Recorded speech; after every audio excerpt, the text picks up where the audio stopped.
하는 법을 시작하는 그런 그 초보 변호사 입장에서도 이 명도 소송을 어떻게 보면 가장 먼저 맞닥뜨린다. 이혼 소송, 명도 소송 이런 것들이 어떻게 보면 가장 쉽다, 쉬운 소송이다, 일반적인 소송이다 라고 할 수 있을 정도로 소송의 형태로서는 아주 그 뭐랄까요, 흔한 그런 소송 유형이라고 할 수 있습니다. 자, 그게 이게 이유가 있는데요.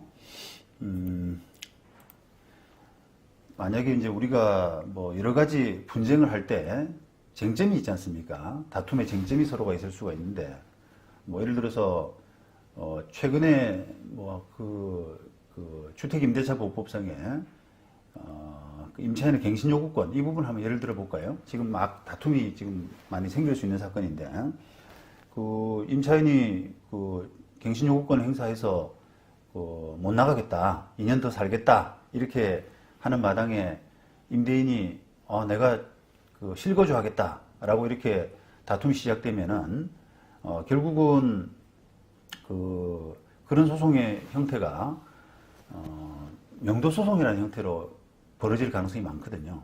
그러니까 실제 쟁점은 주택임대차보호법상의 갱신요구권이 인정되느냐 아니면 인정받을 수가 없느냐, 예외사유에 해당돼서 인정받을 수가 없느냐라고 하는 그런 부분이 쟁점이긴 하지만 소송의 타이틀 자체는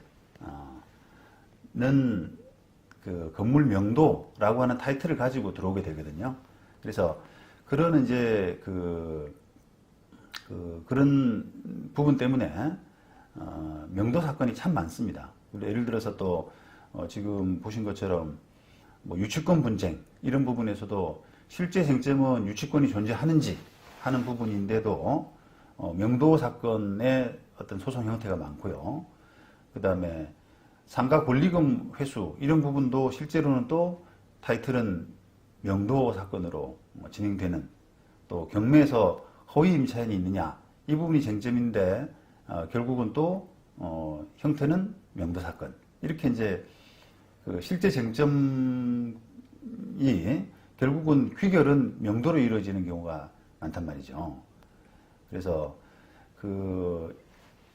이게 그 이유를 여러분들이 하면 잠깐 제가 설명을 한번 드리고 가고 싶은데, 우리가 이제 요런 부분을 이해하기 위해서 예를 들어서 제가 처음 설명드린 만약에 임차인의 갱신요구권 부분에서 갱신요구권이 존재한다, 존재하지 않는다. 만약에 임대인이 이렇게 생각해 보시죠. 임대인 입장에서는 저 임차인에게 갱신요구권이 존재하지 않는다, 이런 확인 판결을 한번 구하고 싶단 말이에요. 왜냐하면 쟁점이 지금 임차인하고 다투어지고 있는 쟁점이 갱신요구권이 있느냐 없느냐 그 부분이 쟁점이기 때문에 임대인 입장에서는 저 사람이 임차인에게 갱신요구권이 없다, 그걸 확인해 달라, 이런 재판을 하고 싶은데 이 재판에서는 그런 식의 재판은 허용하지를 않아요. 왜냐하면은 우리가 그런 소송의 유형을 확인소송이라고 하거든요. 확인소송. 근데 확인소송은 소송이 이루어질 수 있는 경우가 제한되어 있습니다. 제가 판례를 좀 관련해서 읽어보면은 확인의 소송을 할 때는 권리보호 요건으로서 확인의 이익이 있어야 하고, 그 다음에 요거는 확인의 이익이 있죠. 임대인이 임차인하고 지금 다투어지는 그런 과정에서 갱신요구권이 있느냐 없느냐라고 하는 부분에서 확인의 이익이 있거든요. 그래서 확인의 이익이 있어야 하고, 확인의 이익은 확인 판결을 받는 것이 원고의 권리 또는 법률상의 지위에 현존하는 불안 위험을 제거하는 가장 유효적절한 수단일 때, 그러니까 권리 구조를 위해서, 원고의 권리 구조를 위해서 가장 유효적절한 수단일 것을 요구를 해요. 확인의 소송은. 그런데 이 사건에서는 사실 아까 그 갱신요구권, 임차인의 갱신요구권이 다투어지는 그 사건에서는 사실은 보다 유효적절한 사건은 그 임차인을 상대로 해서 나가달라라고 하는 부분이 가장 유효적절하거든요. 왜냐하면 임차인에게 갱신 요구권이 없다 이런 확인을 구해달라라고 하게 되면은 그 확인 판결 자체만 가지고는 집행력이 없습니다. 그게 나중에 1심 판결 나고 나중에 2심, 3심 가서 확정됐다고 하더라도 그 판결 가지고는 확인 판결 가지고는 상대방을 내보낼 수 있는 집행력이 없단 말이에요.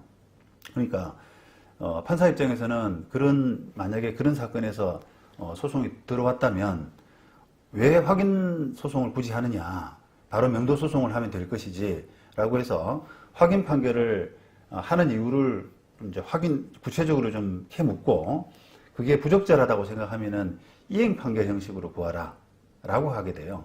이행 판결이라고 하는 것은 임차인에게 나가달라라고 하는 그런 청구가 되잖아요. 그러니까 결국은 건물 명도 사건으로 바뀐다 이 말입니다. 그래서 이 건물 명도 사건이 소송의 형태로서 많은 이유는 이 권리 구제를 위해서 가장 아까 말씀드린 유효적절한 수단이라고 하는 면에서 사람을 내보내야 되는 여기 다른 사람이 내 권리에 내 바운더리에 내가 점유해야 될 부분을 다른 사람이 불법적으로 무단으로 점유하고 있는 부분을 정리하는 가장 유효적절한 수단이 바로 명도라는 겁니다.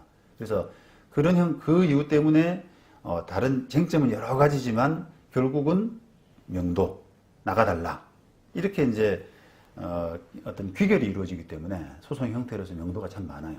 우리가 이제 그런 귀결이라 하는 것은 예를 들어서 뭐 건물 명도도 될 수 있고요, 아니면 손해배상도 될 수가 있고, 아니면 이전 등기해달라, 말소 등기해달라 이런 정도의 이제 청구가 될 텐데 대체로는 그런 범주 안에 다 소송의 어떤 뭐랄까요 권리구제의 목적 그런 부분들이 다 귀결된다고 할 수 있습니다.